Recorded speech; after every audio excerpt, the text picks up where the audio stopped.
Have you ever looked at your 401k or your IRA and it takes a significant dip? And don't you freaking hate that feeling?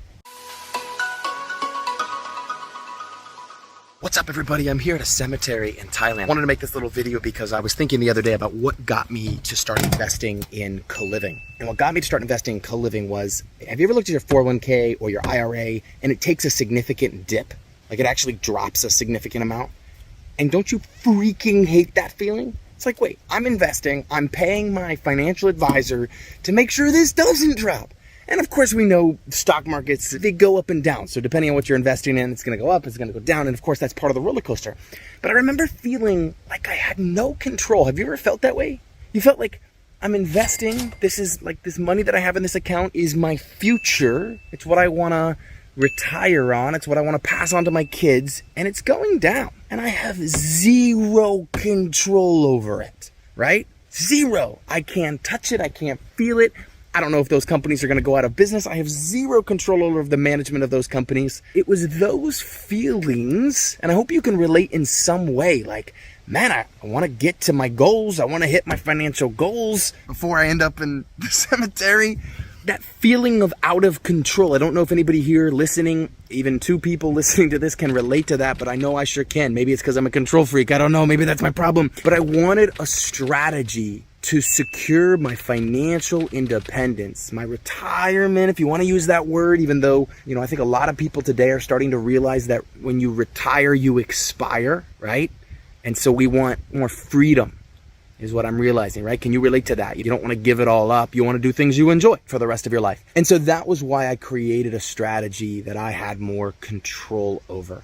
And that strategy is called CoLiving. It's a real estate investing strategy where you invest and you buy a single family home. And instead of renting it to one family, you rent it by the room. And you create a furnished common area, and everybody gets to furnish their own bedrooms. And you work to create a mini community by making sure the right systems are in place so that it is quiet, clean, and safe. I'm not just talking theory.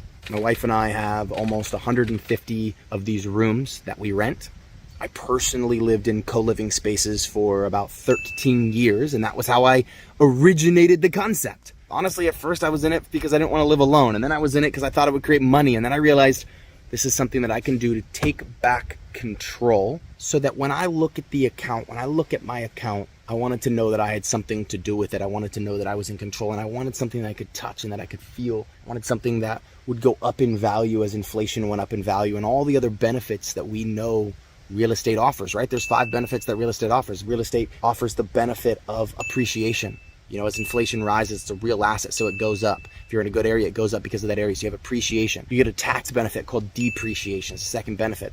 The third benefit is usually real estate, especially if you do co-living, but real estate produces some sort of cash on cash return, which means you're putting money in your pocket every month. Now, with money in my pocket every single month, I can live now. Right? I hated that about my 401k. I hated about my IRA. I couldn't live now. It was some crazy dream way off in the future. This thing will one day go up in value as long as I contribute every month for 60 years. What kind of BS strategy is someone trying to feed us to invest in stocks? I know some people are successful with it. I'm not trying to diss all stocks. I'm just saying that's not the strategy that I wanted in my life, and maybe you can relate. That didn't fit the bill for me. So I wanted those benefits of real estate. But the problem is most real estate doesn't produce a good cash on cash return. With co-living, I was able to double, triple, or quadruple the returns that I got from real estate, from every single family home. So a home that was normally renting for $2,000 a month or $2,500 a month would rent for $6,500 a month with a co-living strategy. And it was fun. And it was solving a need. And just this month, my property manager sent me a text saying we're at 100% occupancy. 100%. Why? Because it's needed, guys. Rents are unaffordable.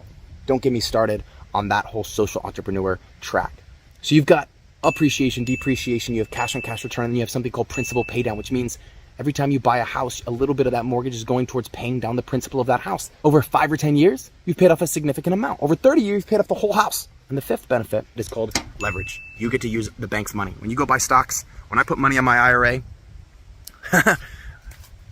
go try this. Go ask your banker. Say, hey, I want to put $500,000 in my IRA this month. And they'll be like, okay, what are you asking me for? And then tell them, well, I want you to lend 400,000 of it. I've only got 100. I want you to put in the other 400,000 and I'll pay you monthly. They will laugh you out of their office. But take that exact same scenario and go tell them you want to buy a $500,000 income producing property.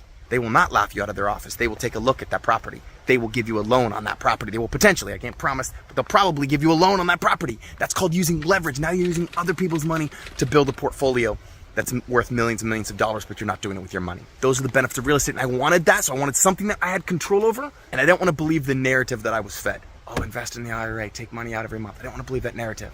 Wait 50 years for this thing to go up in value. It'll compound. Cool. Let's try to find a way to compound a whole lot, a heck of a lot faster than this is compounding.